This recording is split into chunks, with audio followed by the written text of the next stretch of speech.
నేను మెడికల్ కాలేజీలు ఇచ్చేసాను, ఇప్పుడు చంద్రబాబు నాయుడు గారు వచ్చి వైద్య విద్యని పేదలకు దూరం చేస్తున్నారు అని నోటికొచ్చినట్టు అబద్ధాలు వల్లించడం అనేది చూస్తూ ఉంటే నిజంగా చాలా సిగ్గనిపిస్తుందండి. ఈరోజు సుమారుగా 8,500 కోట్లు మెడికల్ కాలేజ్ నిర్మాణానికి అవసరమైన మొత్తం వ్యయం అయితే ఓవరాల్గా చూసుకుంటే కేవలం 5 ఏళ్ళలో ఖర్చు పెట్టింది 1,450 కోట్లు. అంటే ఈరోజు విద్యా వైద్య అనేది సమాజానికి ఎంత వెలుగునిచ్చే ఒక అంశమైతే దాన్ని కూడా లాస్ట్ 5 సంవత్సరాల్లోని కూడా తొక్కిపెట్టి ప్రజలకి విద్యని వైద్యని దూరం చేసిన పరిస్థితి జగన్మోహన్ రెడ్డిదైతే ఈరోజు ఆర్థిక పరిస్థితులు ఎలా ఉన్నా కూడా, ఎన్ని అప్పుల పాలైనా కూడా కంపల్సరీగా అభివృద్ధితో పాటు సంక్షేమంతో పాటు విద్యా వైద్య డెఫినెట్గా ప్రతి పేదవాడికి ఇవ్వాలి అనే ఉద్దేశంతో ఈరోజు రాష్ట్ర ప్రభుత్వం తీసుకుంటున్న అనేకమైన సంచలనాత్మక నిర్ణయాలని స్వాగతించడం పక్కన పెడితే కనీసం దాని మీద బురద జల్లే ప్రయత్నం చేస్తున్నారని చెప్పడానికి ఇది ఒక ఉదాహరణ. అంటే ఈరోజు పీపీపీ మోడల్ అనేసరికి ఎందుకు ఉలిక్కి పడుతున్నాడో నాకు అర్థం కావట్లేదు. పీపీపీ మోడల్ అంటే పబ్లిక్ ప్రైవేట్ పార్ట్నర్షిప్ అండి. ఇది జేపీపీ మోడల్ కాదు, జగన్ ప్రైవేట్ పార్ట్నర్షిప్ కాదు, ఇది పీపీపీ, పబ్లిక్ ప్రైవేట్ పార్ట్నర్షిప్. మీరు పబ్లిక్ ఎప్పుడైతే ఇన్వాల్వ్ అయి ఉన్నారో పబ్లిక్ ప్రైవేట్ పార్ట్నర్షిప్లో డెఫినెట్గా ఈరోజు కన్స్ట్రక్షన్ దగ్గర నుంచి ఆపరేషన్స్ వరకు వాళ్ళ దగ్గర ఉన్న మొత్తం ఏదైతే నిర్వహణ అంతా కూడా, ఏదైతే అందులో అడ్మిషన్స్ కానీ అందులోని వైద్యం అందించడం కానీ ఎవ్రీథింగ్ కూడా ఈరోజు గవర్నమెంట్ హ్యాండ్ ఓవర్లో ఉండే పరిస్థితి ఈరోజు కనిపిస్తూ ఉంది. అంటే పర్టికులర్గా వాళ్ళు ఏంటంటే ఇన్ఫ్రాస్ట్రక్చర్ క్రియేట్ చేస్తారు, కన్స్ట్రక్షన్ చేస్తారు, 33 years లీజ్ ఉంటుంది. అన్నీ ఆ సమయంలోని కూడా డెఫినెట్గా మొత్తం ఆపరేషన్ సిస్టమ్ అంతా కూడా గవర్నమెంట్ చేస్తుంది. అందులో అడ్మిషన్స్ కూడా యాజ్ పర్ గవర్నమెంట్ రూల్స్ ప్రకారమే జరుగుతాయి. ఈరోజు కొత్తగా పీపీపీ మోడల్లో ఏదో ఆంధ్రప్రదేశ్ గవర్నమెంట్ వచ్చి వైద్య కళాశాలలో ఉన్న సీట్లను అమ్ముకుంటుంది అని మీరు అంటున్నారు, కానీ యాజ్ పర్ ఎన్ఎంసి రూల్స్ ప్రకారం కూడా 1999 యాక్ట్ ప్రకారం కూడా పీపీపీ మోడల్లో మెడికల్ కాలేజెస్ ఇవ్వచ్చు అని నేషనల్ మెడికల్ కౌన్సిల్ కూడా ధృవీకరించింది. యాజ్ పర్ దట్ ఈరోజు మనం చూసుకుంటే మన పక్క రాష్ట్రమైన కర్ణాటకలోని ఆల్రెడీ 12 మెడికల్ కాలేజెస్ కన్స్ట్రక్షన్ అవుతున్నాయి. అదేవిధంగా ఈరోజు ఉత్తరప్రదేశ్లో కూడా ఇంకొక 12 మెడికల్ కాలేజెస్ రన్ అవుతున్నాయి. అంటే పీపీపీ మోడల్లో నేను చెప్తున్నా. ఈరోజు ఈ పీపీపీ మోడల్లోని మీరు మాట్లాడుతున్నట్టుగా ల్యాండు, హాస్పిటల్ ప్రొవైడింగ్ అన్నీ కూడా ఈరోజు గవర్నమెంట్ చూసుకుంటే కన్స్ట్రక్షను, టీచింగ్, నాన్ టీచింగ్ వాళ్ళకి సంబంధించిన అడ్మినిస్ట్రేషన్ కూడా వాళ్ళు ఈ పీపీపీ మోడల్లో మనం చేసుకుంటాం. అంటే ఓవరాల్గా చూసుకుంటే గవర్నమెంట్ హ్యాండ్ ఓవర్లు ఇప్పుడు ఏదైతే మీరు కన్వీనర్ కోటా 50%, మామూలు జనరల్ కోటా 50% ఆ రోజు మీరు పెట్టింది ఏదైతే సిస్టమ్ ఉందో యాజ్ టీ సిస్టమ్ని కూడా ఈ రోజుకి కూడా మేము రన్ చేయడానికి సిద్ధపడ్డాం. అంటే ఈరోజు పీపీపీ మోడల్ వల్ల ఏ ఒక్క సీటు కూడా పేదలకు అందుబాటులో లేకుండా ఉండదు. యాజ్ పర్ రూల్ ఏదైతే జరుగుతుందో ఇంతవరకు ఎలాగైతే జరిగినాయో అలాగే జరుగుతాయి. ఇందులో మా తాలూకు ఉత్సుకత ఏంటంటే తొందరగా పని అవ్వాలి, తొందరగా ఈరోజు మెడికల్ కాలేజెస్ ఓపెన్ అవ్వాలి. మీ అందరికీ తెలుసు 2024 జూలై 24 అనుకుంటా, ఐ థింక్ సో, ఆ రోజు ఈ ఎన్ఎంసీ వాళ్ళు నేషనల్ మెడికల్ కౌన్సిల్ వాళ్ళు ఒక ఎంక్వైరీ చేసి వాళ్ళకు రిపోర్ట్ ఇచ్చి ఎట్టి పరిస్థితుల్లోనే ఇక్కడ అడ్మిషన్స్ ఇవ్వడానికి అవ్వదు అని చెప్పి ఆ రోజు ఒక రిపోర్ట్ కూడా మన మొహాన్ని కొట్టారు. ఆ రోజు మన సంగతి చూసుకుంటే వాళ్ళు ఏం చెప్పారంటే 47% మాత్రమే ఇక్కడ వర్క్లు అయినాయి, ఇన్ఫ్రాస్ట్రక్చర్ ఇంకా లేదు, 47% కూడా అవ్వాల.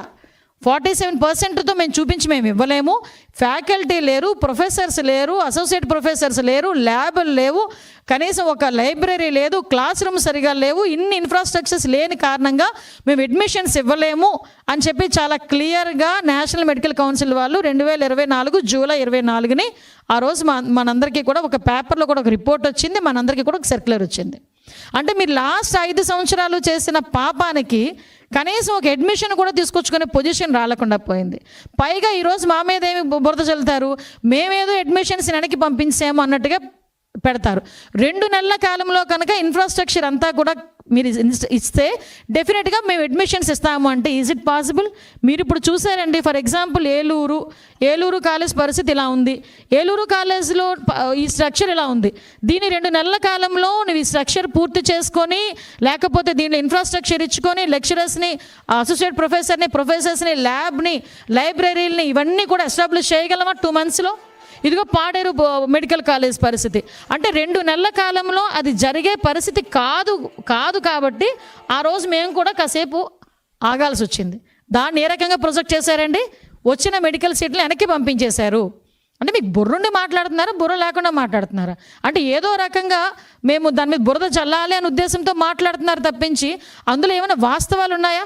ఈరోజు ఆఖరికి మెడికల్ కాలేజీలకు ఇవ్వాల్సిన సొమ్ముని కూడా కొన్ని సందర్భాల్లో వీళ్ళు వేరే వాటికి కూడా ఉపయోగించుకునే పరిస్థితి కూడా కనిపించింది.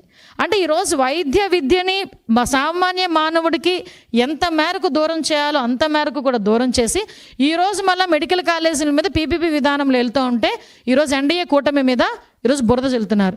ఈరోజు ఒకటే మేము మాట్లాడుతున్నామండి, ఈరోజు వైద్య విద్య అన్నది ప్రతి ఒక్క పేదవాడికి కూడా అందాలి అని ఉద్దేశం.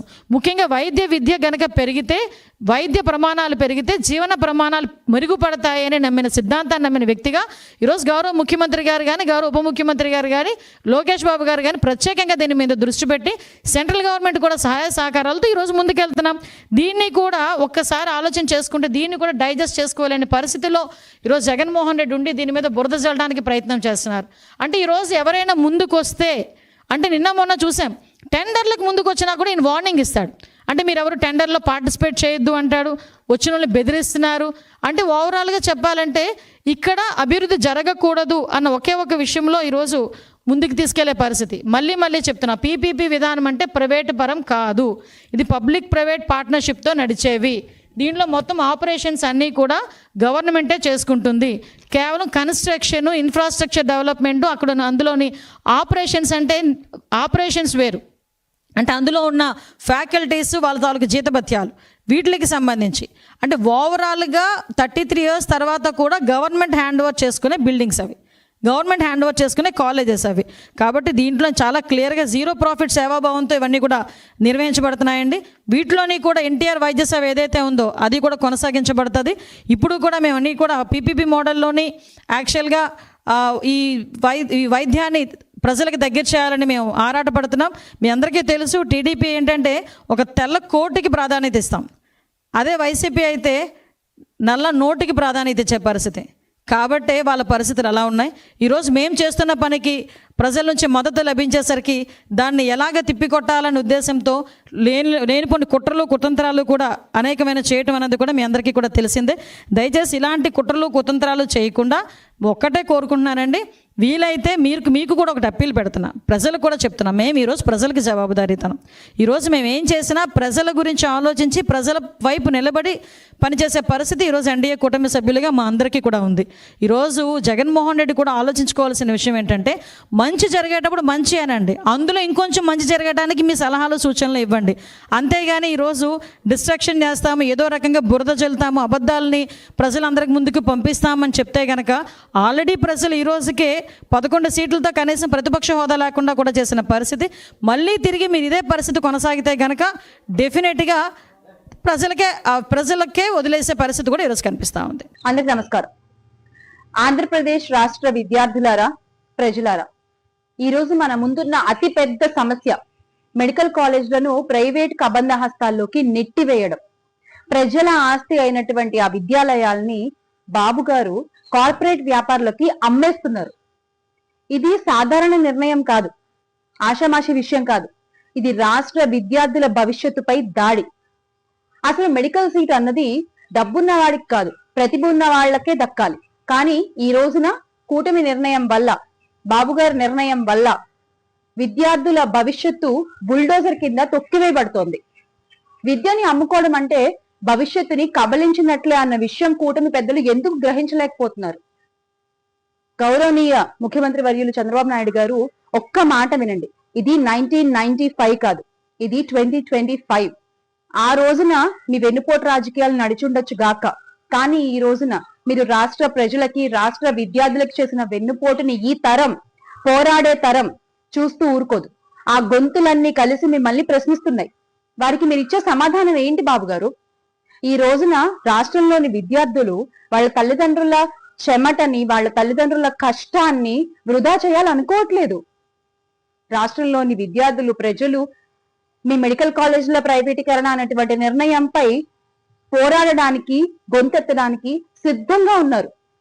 డాక్టర్ కావాలన్న వాళ్ళ కలలని సాకారం చేసుకునే దిశగా ఈ రోజున రాష్ట్రంలోని విద్యార్థుల అడుగులు పడుతున్నాయి. ఎందుకంటే వాళ్ళకు తెలుసు, ఒక్క విద్యార్థి లేస్తే 1000 ద్రోహాలను తుడిచివేయబడచ్చు అని, ఒక్క గళం గర్జిస్తే 1000 కుట్రలు కూల్చివేయబడతాయన్న విషయం వాళ్ళకి తెలుసు. ఈ రోజున లోని విద్యార్థులు వారి తల్లిదండ్రుల కడుపు మంటే మీ అహంకారాన్ని మట్టిలో కలుపుతుంది. విద్యని అమ్ముకునే వాళ్ళ పాలన ఏ నాటికైనా సరే బూడిదవక మానదు. అసలు విద్యాశాఖ మంత్రి గారికి ఇవేం పట్టవా? దీని గురించి ఆయన ఏం మాట్లాడరా? బాబు గారు ఇచ్చిన స్క్రిప్ట్ చదువుతూ విద్యార్థుల భవిష్యత్తు అమ్మేస్తున్న ఆయనకి అసలు ఆ శాఖ మంత్రిగా ఉండేటువంటి అర్హత ఉందా అని ప్రశ్నిస్తున్నాం. నారా లోకేష్ గారు విద్యాశాఖ మంత్ర, విద్యా షాక్ మంత్ర. బాబు గారు వెన్నుపోటు కింగ్, లోకేష్ గారేమో నోట్ కింగ్, బుక్కింగ్, అదే రెడ్ బుక్కింగ్. ఇద్దరు కలిసి ఈ రోజున గవర్నమెంట్ ఆస్తి, ప్రజల ఆస్తి అయినటువంటి మెడికల్ కాలేజీలని కార్పొరేట్ పంజరాల్లో పడేస్తున్నారు. గౌరవ విద్యాశాఖ మంత్రి గారు విద్యార్థుల మంత్ర లేకపోతే కార్పొరేట్ దళాల పని మనిషా అనేది అర్థం కాని ఒక పరిస్థితి ఈ రోజున రాష్ట్రంలో నెలకొని ఉంది. గత ప్రభుత్వంలో వైఎస్ఆర్ కాంగ్రెస్ పార్టీ అధికారంలో ఉన్నప్పుడు ఎంతో గొప్పగా ఒక వెలుగు వెలిగినటువంటి విద్యాశాఖను ఈ రోజున మీరు ఏ స్థితికి తీసుకొచ్చేశారో రాష్ట్రంలోని ప్రజలు, విద్యార్థులు గమనిస్తూనే ఉన్నారు. విద్యార్థుల విప్లవమే మీ అహంకారానికి గొడ్డలి పెట్టవుతుంది. అదే లోకేష్ గారికి చివరి పాఠం అవుతుందన్న విషయం మీరు మర్చిపోకూడదు. జగన్మోహన్ రెడ్డి గారు పేద ప్రజల ఆరోగ్యాన్ని దృష్టిలో ఉంచుకుని, పేద విద్యార్థుల చదువుని, వారి భవిష్యత్తుని దృష్టిలో ఉంచుకుని రాష్ట్రానికి తీసుకొచ్చినటువంటి ఈ 17 మెడికల్ కాలేజ్ ని కాపాడుకోవాల్సినటువంటి బాధ్యత ఈ రోజున రాష్ట్రంలో ఉన్న ప్రతి ఒక్కళ్ళ మీద, ప్రతి ఒక్క విద్యార్థి పైన ఉంది. ఇది ఒక ఏ పార్టీ సమస్యో కాదు, ఇది ప్రజల సమస్య, ఇది మీ సమస్య. పోరాడితే పోయేదేమీ లేదు, బానిస సంఖ్యలు తప్ప. చివరిగా కూటమి పెద్దలకి ఒక విషయం గుర్తు చేయాలనుకుంటున్నాను. మా అధినేత వైఎస్ఆర్ కాంగ్రెస్ పార్టీ అధ్యక్షులు, మాజీ ముఖ్యమంత్రి వర్యులు అయినటువంటి శ్రీ వైఎస్ జగన్మోహన్ రెడ్డి గారు ఆల్రెడీ చెప్పారు, మేము అధికారంలోకి వచ్చిన తర్వాత మీరు ఏవైతే ఈ రోజున ప్రైవేటీకరణకి పూనుకుంటున్నారో అవన్నీ వెనక్కి తీసుకొచ్చేసుకుంటాము అన్న విషయం ఆల్రెడీ మీకు చెప్పారు. అది గుర్తు పెట్టుకుని ఆ దిశగా మీ అడుగులు పడితే బాగుంటుందనేది నా అభిప్రాయం. Make Andhra great again with Jagan అన్న. జయ హో విద్యార్థి శక్తి, జోహార్ వైఎస్ఆర్, జై జగన్.